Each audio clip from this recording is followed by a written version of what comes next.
Nous allons commencer. My name is Jocelyne Adrien Meboul. I am president of CLE, that is the Coordination française pour le lobby européen des femmes, and together with the University Women of Europe in collaboration with Anne Negra. For those... Les droits des femmes en France, en Europe et à l'international. Nous sommes accrédités auprès de l'ONU et de ses agences. Nous sommes également la tête d'un réseau d'une centaine d'associations féministes au niveau national, réparties sur tout le territoire. Et nous venons de fêter nos 30 ans en décembre dernier. En effet, en 1991, au moment de Maastricht, nous nous sommes constitués en association pour cofonder à plusieurs coordinations nationales le lobby européen des femmes. La conférence sera modérée par Anne Bergani-Nègre, la docteure Anne Bergani-Nègre, présidente de University Women of Europe, vice-présidente de la conférence des ONG du Conseil de l'Europe, en charge de l'égalité femmes-hommes, avocate bien connue, enseignante à la Sorbonne entre autres, et experte de l'Europe et du genre. Dilek, nous vous donnons la parole. Vous êtes une experte égalité homme-femme, ancienne responsable genre de l'Organisation internationale de la francophonie. Vous êtes une experte de ces égalités de diversité culturelle en contexte multilatéral également. Vous avez commencé votre carrière à l'UNESCO, puis vous êtes allé chez Médecins du Monde, et vous avez donc incroyable, et puis vous avez rejoint cette organisation internationale de la francophonie, et vous étiez conseillère auprès de la ministre au sein du cabinet de la secrétaire d'État à l'égalité hommes-femmes contre toutes les formes de discrimination, et maintenant directrice des opérations au sein de la Fondation des femmes, avec qui nous travaillons bien entendu. Eh bien, écoutez, Dilek, vous allez nous parler des difficultés rencontrées sur les femmes sur le terrain en Turquie, et je vous laisse immédiatement la parole. Alors, 10 minutes, hein, je suis désolée, mais nous avons un deal avec les interprètes et c'est un peu compliqué autrement. Très bien. Je vous remercie beaucoup de m'accorder la parole. Est-ce que vous m'entendez? Oui. Très bien. Alors, bonsoir à toutes et à tous. Je remercie d'abord la CLE de m'avoir invité à participer à cette conférence. Et je vais donc essayer de vous donner un aperçu de la situation en Turquie depuis le retrait de la Convention d'Istanbul, et donc un aperçu du contexte dans lequel les femmes turques essayent de trouver des solutions pour avancer dans la prévention et la lutte contre les violences qui leur sont faites. Alors, tout d'abord, un rapide rappel du contexte. Le retrait de la Turquie a été décidé par décret présidentiel en mars 2021 et a pris effet en juillet 2021. Donc, comme on l'a dit, elle a été le premier pays à ratifier sans réserve la Convention d'Istanbul, mais malheureusement, elle est aussi devenue le premier pays à la dénoncer, conformément à son article 80. Et la symbolique était très forte pour les femmes. La ratification de la Convention avait eu lieu par un vote unanime de l'Assemblée nationale en 2012 et avait été suivie par l'entrée en vigueur d'une loi dédiée, la loi 62-84, comme on l'appelle, sur la protection de la famille et la prévention de la violence à l'égard des femmes. La Turquie réalisait à cette époque des avancées majeures pour se donner les moyens de lutter contre les violences faites aux femmes. Mais le problème, c'est que ces dernières années, la situation politique, économique et sociale du pays s'est fortement dégradée. La majorité, les partis au pouvoir ont vu leur base électorale se rétrécir, ce qui a entraîné un repli et la volonté de consolider leurs bases les plus conservatrices et les plus traditionnalistes. Une véritable campagne de désinformation autour de la Convention d'Istanbul a débuté environ 1 an et demi avant la décision du retrait, une campagne qui s'est structurée et qui est montée en puissance dans tous les médias et sur les réseaux sociaux. Et ainsi, les pans les plus conservateurs de la société turque ont commencé à cibler la Convention d'Istanbul en questionnant des choix politiques qui, selon eux, allaient à l'encontre des valeurs sociales et familiales de la Turquie.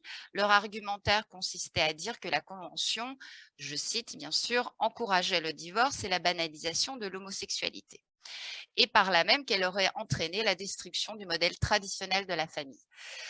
Alors, cette rhétorique, nous la connaissons, bien sûr. Madame la ministre et les panélistes l'ont évoqué. Nous l'avons entendue à maintes reprises dans les enceintes internationales et européennes. Et ici, donc, pour ne pas mettre en danger la famille et les traditions, nous devrions lutter contre les violences domestiques faites aux femmes dans un cadre où les rapports sont structurellement inégaux et dominés par les hommes. Ainsi, chacun garde son rôle, ses responsabilités, et l'autonomisation des femmes, en fait, devient une espèce de refrain incantatoire sans prise sur la réalité du terrain. Alors, cette décision a entraîné de nombreuses réactions dans le monde, bien sûr, et en Turquie, de la part de la société civile, des professionnels du droit, de la presse, des médias, des différents acteurs politiques et bien sûr des organisations internationales et européennes. Pour rappel, le décret est quand même intervenu en pleine commission de la condition de la femme de l'ONU, alors présidée par la Turquie. L'impact politique et la visibilité de cette décision étaient maximales vis-à-vis de la communauté internationale et européenne. Le Conseil de l'Europe et l'ONU ont immédiatement réagi par voie de communiqué, mais là, on est dans les limites du multilatéralisme qui s'appuie sur la souveraineté des États et un travail continu d'influence et de négociation. Sur place en Turquie, la société civile, par le biais des organisations de femmes, s'est fortement mobilisée malgré les confinements et l'interdiction de manifester dans le contexte de la crise sanitaire. Des manifestations à travers tout le pays, dans toutes les grandes villes, se sont organisées tout au long des 3 mois avant l'entrée en vigueur du retrait. Sur la scène politique et institutionnelle, il a très vite été question de la constitutionnalité du décret présidentiel. Plus de 220 recours juridictionnels ont été annoncés à ce jour et si le Conseil d'État n'a pas rejeté officiellement le décret présidentiel, une de ses juges, une femme, s'est exprimée par voie de presse pour souligner l'absence de conformité du décret par rapport à la loi et donc son illégalité il y a à peine 10 jours. Cette situation a créé une polarisation, bien sûr, de l'espace politique. Tous les partis d'opposition ont vivement pris position pour un retour de la Turquie à la Convention d'Istanbul. Et d'ailleurs, dans la perspective des élections présidentielles de 2023, les 2 principaux partis d'opposition ont promis que ce serait une des premières décisions qui seraient prises en cas d'alternance politique. Le slogan « Istanbul Sözleşmesi yaşatır », littéralement « La Convention d'Istanbul fait vivre », est désormais martelé par les associations, les barreaux, les médias et tous les partis d'opposition. Alors, quelle est la situation aujourd'hui ? Cette vague de réaction n'a été possible que grâce aux organisations de femmes. La présidente de la Fédération des associations de femmes de Turquie, je voudrais la citer et la remercier, Madame Canan Güllü, m'a fait part d'une donnée assez saisissante que je voudrais partager avec vous. Avant la décision du retrait, la connaissance de la Convention d'Istanbul au sein de la population était évaluée à environ 6%, 6,7%. Une fois passé le choc du retrait, les associations ont décidé de sensibiliser massivement dans les médias et former les différents barreaux turcs à la Convention d'Istanbul pour que les avocats et les avocates s'emparent du sujet. Aujourd'hui, on est à 67%, on évalue à 67% la part de la population qui a entendu parler de la Convention d'Istanbul et qui sait de quoi il s'agit. Donc, c'est en quelque sorte un effet pervers du retrait. Les gens la connaissent mieux et nombreux ont exprimé leur incompréhension dans les enquêtes d'opinion. Pour le contexte, les tensions politiques se doublent d'une grave crise économique en plus de la crise sanitaire. On en parle trop peu dans les informations, je trouve. La pression est maintenue pour des élections anticipées dans un contexte où l'inflation a explosé en Turquie. Résultat, non seulement les confinements ont entraîné l'augmentation de féminicides, mais l'appauvrissement des ménages limite la possibilité pour les femmes de s'extraire de la violence. De plus, des remises de peine ont été accordées à des conjoints violents à l'occasion de la crise sanitaire. Force est de constater le chiffre record des féminicides en 2021. La plateforme des associations de femmes de Turquie décompte 367 féminicides, soit plus d'une femme par jour.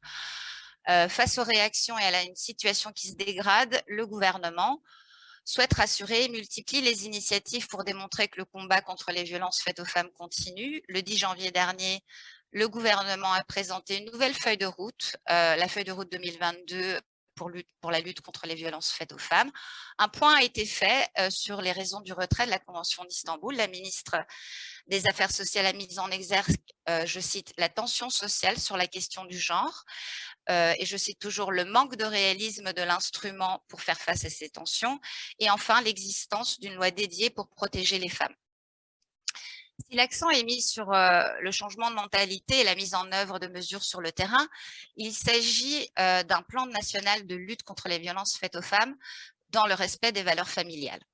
À ce sujet, le Grevio avait déjà souligné en 2018 que les efforts entrepris par le gouvernement étaient minés par une tendance à mettre en avant les rôles traditionnels des femmes en tant que mères et aidantes. On peut aussi se demander, de notre perspective, si le retrait de la Turquie a eu des effets sur le financement et les actions des organisations des femmes de la société civile. On peut dire qu'il n'y a pas eu d'effet direct dans la mesure où les financements publics pour la société civile sont rares, voire inexistants. De manière générale, on note une mobilisation de contre-pouvoir, je dirais, au niveau des collectivités locales, des mairies, du secteur privé, de la presse, des médias, ou encore des barreaux des grandes villes qui font régulièrement des communiqués, sensibilisent et s'organisent pour soutenir et accompagner les organisations de femmes. Donc, en conclusion, on assiste à une bataille de vision politique, stratégique, où les femmes sont un peu prises en otage et où elles essaient de prévenir des féminicides encore bien trop nombreux. Les cas violents, voire très violents, augmentent et choquent l'opinion publique au quotidien. Les associations de femmes dénoncent un sentiment d'impunité, un mauvais signal envoyé à la société qui renforce le problème de la mise en œuvre des lois existantes et les rapports inégalitaires.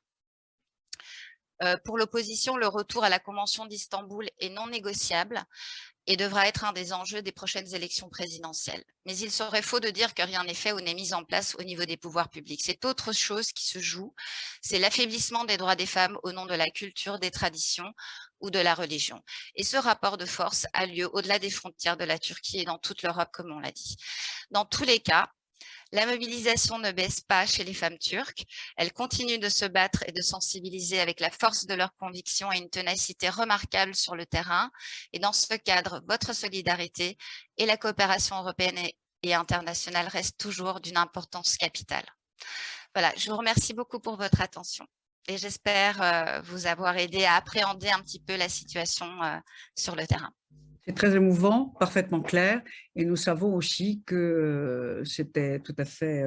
que nous avons beaucoup d'amis turcs là, qui sont là, parce que nous avons une association turque dans notre fédération et qui est qui a agi d'ailleurs, qui nous avait écrit quand j'étais élue au Conseil de l'Europe, puisqu'elle est vice-présidente du barreau d'Istanbul. Et nous avions fait valoir avec le président du barreau d'Istanbul toutes les remarques possibles et relayées où il fallait. Donc, c'est important les réseaux. Nous sommes ensemble et on continuera à travailler ensemble.